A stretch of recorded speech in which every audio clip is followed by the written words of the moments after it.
Welcome to World.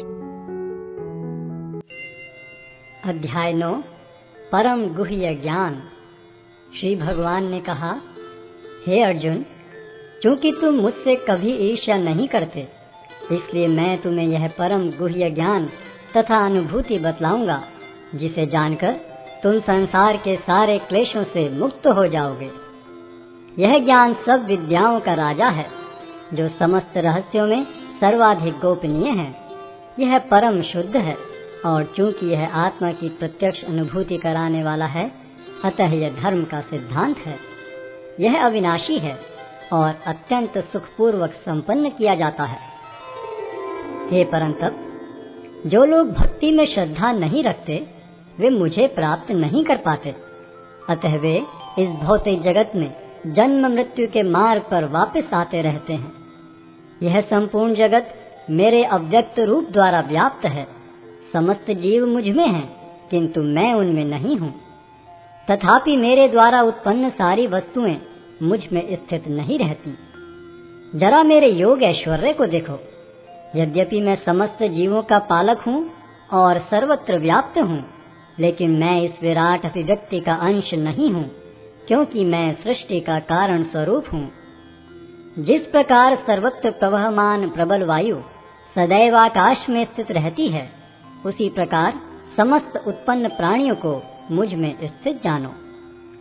हे कुंती पुत्र, कल्पकांत होने पर सारे प्राणी मेरी प्रकृति में प्रवेश करते हैं, और अन्य कल्प के आरंभ होने पर मैं उन्हें अपनी शक्ति से पुनः उत्पन्न करता हूँ। संपूर्ण विराट जगत मेरे अधीन है। यह मेरी इच्छा से बारंबार स्वतः प्रकट होता रहता है, और मेरी ही इच्छा से अंत में विनष्ट होता है। हे धनंजय, ये सारे कर्म मुझे नहीं बांध पाते हैं। मैं उदासीन की भांति इन सारे भौतिक कर्मों से सदैव विरक्त रहता हूँ। हे कुंती पुत्र, यह भौतिक प्रकृति मेरी शक्तियों में से एक है, और मेरी अध्यक्षता में कार्य करती है, जिससे सारे चर तथा अचर प्राणी उत्पन्न होते हैं। इसके शासन में यह जगत बारंबार सृजित और विनष्ट होता रहता है। जब मैं मनुष्य रूप में अवतरित होता हूँ, तो मूर्ख मेरा उपहास करते हैं। वे मुझ परमेश्वर के दिव्य स्वभाव को नहीं जानते। जो लोग इस प्रकार मोहग्रस्त होते हैं, वे आसुरी तथा नास्तिक विचारों के प्रति आकृष्ट रहते हैं। इस मोहग्रस्त अवस्था में उनकी मुक्ति आशा, उनके सकाम कर्म तथा ज्ञान का अनुशीलन सभी निष्फल हो जाते हैं। हे पार्थ, मोहमुक्त महात्मा जन दैवी प्रकृति के संरक्षण में रहते हैं। वे पूर्णतः भक्ति में निमग्न रहते हैं, क्योंकि वे मुझे आदि तथा अविनाशी भगवान के रूप में जानते हैं। ये महात्मा मेरी महिमा का नित्य कीर्तन करते हुए, दृढ़ संकल्प के साथ प्रयास करते हुए, मुझे नमस्कार करते हुए भक्ति भाव से निरंतर मेरी पूजा करते हैं। अन्य लोग जो ज्ञान के अनुशीलन द्वारा यज्ञ में लगे रहते हैं, वे भगवान की पूजा उनके अद्वय रूप में, विविध रूपों में तथा विश्व रूप में करते हैं। किंतु मैं ही कर्म कांड, मैं ही यज्ञ, पितरों को दिया जाने वाला तर्पण, औषधि, दिव्य ध्वनि, घी, अग्नि तथा आहुति हूँ। मैं इस ब्रह्मांड का पिता, माता, आश्रय तथा पितामह हूँ। मैं ज्ञेय, शुद्धिकर्ता तथा ओंकार हूँ। मैं ऋग्वेद, सामवेद तथा यजुर्वेद भी हूँ। मैं ही लक्ष्य, पालनकर्ता, स्वामी, साक्षी, धाम, शरण स्थली तथा अत्यंत प्रिय मित्र हूँ। मैं सृष्टि तथा प्रलय, सबका आधार, आश्रय तथा अविनाशी बीज भी हूँ। हे अर्जुन, मैं ही ताप प्रदान करता हूँ और वर्षा को रोकता तथा लाता हूँ। मैं अमृत हूँ और साक्षात मृत्यु भी हूँ।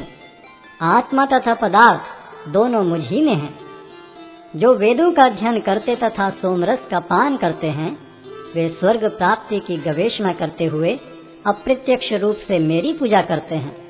वे पाप कर्मों से शुद्ध होकर इंद्र के पवित्र स्वर्गिक धाम में जन्म लेते हैं, जहाँ वे देवताओं का सा आनंद भोगते हैं। इस प्रकार जब वे विस्तृत स्वर्गिक इंद्रिय सुख को भोग लेते हैं और उनके पुण्य कर्मों के फल क्षीण हो जाते हैं, तो वे इस मृत्यु लोक में पुनः लौट आते हैं। इस प्रकार जो तीनों वेदों के सिद्धांतों में दृढ़ रहकर इंद्रिय सुख की गवेषणा करते हैं, उन्हें जन्म मृत्यु का चक्र ही मिल पाता है। किंतु जो लोग अनन्य भाव से मेरे दिव्य स्वरूप का ध्यान करते हुए निरंतर मेरी पूजा करते हैं, उनकी जो आवश्यकताएं होती हैं उन्हें मैं पूरा करता हूँ और जो कुछ उनके पास है उसकी रक्षा करता हूँ। हे कुंती पुत्र, जो लोग अन्य देवताओं के भक्त हैं और उनकी श्रद्धा पूर्वक पूजा करते हैं, वास्तव में वे भी मेरी ही पूजा करते हैं, किंतु वे यह त्रुटिपूर्वक ढंग से करते हैं। मैं ही समस्त यज्ञों का एकमात्र भोक्ता तथा स्वामी हूँ। अतः जो लोग मेरे वास्तविक दिव्य स्वभाव को नहीं पहचान पाते, वे नीचे गिर जाते हैं। जो देवताओं की पूजा करते हैं वे देवताओं के बीच जन्म लेंगे। जो पितरों को पूजते हैं वे पितरों के पास जाते हैं। जो भूत प्रेतों की उपासना करते हैं वे उन्हीं के बीच जन्म लेते हैं। और जो मेरी पूजा करते हैं वे मेरे साथ निवास करते हैं। यदि कोई प्रेम तथा भक्ति के साथ मुझे पत्र, पुष्प, फल या जल प्रदान करता है तो मैं उसे स्वीकार करता हूँ। हे कुंती पुत्र, तुम जो कुछ करते हो, जो कुछ खाते हो, जो कुछ अर्पित करते हो या दान देते हो और जो भी तपस्या करते हो, उसे मुझे अर्पित करते हुए करो। इस तरह तुम कर्म के बंधन तथा इसके शुभाशुभ फलों से मुक्त हो सकोगे। इस संन्यास योग में अपने चित्त को स्थिर करके तुम मुक्त होकर मेरे पास आ सकोगे। मैं न तो किसी से द्वेष करता हूँ, न ही किसी के साथ पक्षपात करता हूँ। मैं सबों के लिए संभाव हूँ, किंतु जो भी भक्ति पूर्वक मेरी सेवा करता है वह मेरा मित्र है, मुझ में स्थित रहता है और मैं भी उसका मित्र हूँ। यदि कोई जघन्य से जघन्य कर्म करता है, किंतु यदि वह भक्ति में रत रहता है तो उसे साधु मानना चाहिए, क्योंकि वह अपने संकल्प में अडिग रहता है।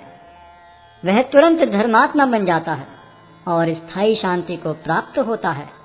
हे कुंती पुत्र, निडर होकर घोषणा कर दो कि मेरे भक्त का कभी विनाश नहीं होता है। हे पार्थ, जो लोग मेरी शरण ग्रहण करते हैं वे भले ही निम्न जन्मा स्त्री, वैश्य तथा शूद्र क्यों न हो, वे परम धाम को प्राप्त करते हैं। फिर धर्मात्मा ब्राह्मणों, भक्तों तथा राज ऋषियों के लिए तो कहना ही क्या है। अतः इस क्षणिक दुख में संसार में आ जाने पर मेरी प्रेमा भक्ति में अपने आप को लगाओ। अपने मन को मेरे नित्य चिंतन में लगाओ। मेरे भक्त बनो, मुझे नमस्कार करो और मेरी ही पूजा करो। इस प्रकार मुझ में पूर्णतया तल्लीन होने पर तुम निश्चित रूप से मुझको प्राप्त होगे। Yashu World. Please like, share, comment and subscribe.